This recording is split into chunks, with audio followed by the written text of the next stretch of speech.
Hajnal haszítja fel az acéleget, a sínek fölött már a füst lebeg. Alvó világban megtörik a csend, párbajra hívja a végtelent. Mordul belül egy földet rengető, trónjára kész, ébredő erő. Mozdony szíved dög, mint a menny. A reggel szólít, indulj, ne állj meg! Acélvér folyik a pályán, a kerekek ütemet vernek rám.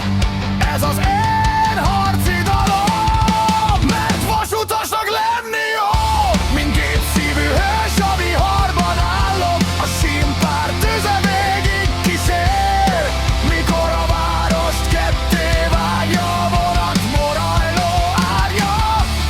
Vasutasnak lenni jó, a szabadság dübörög a kerekek alatt. Acélból öntötték az utam, és én uralom a pályát.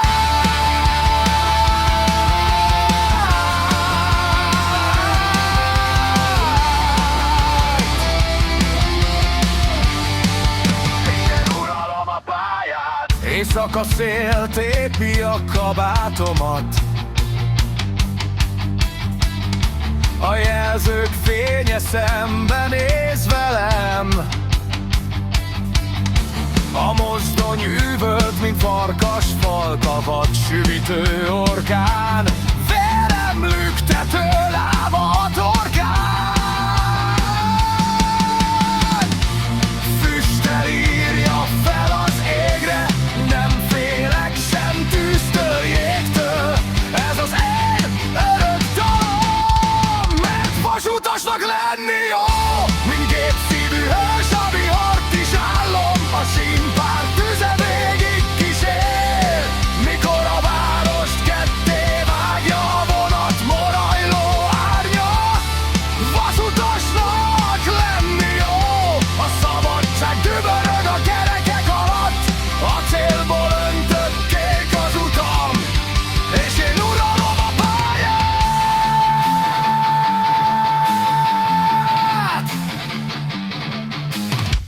Dübörgő sínek, mint fülben a vér, lüktet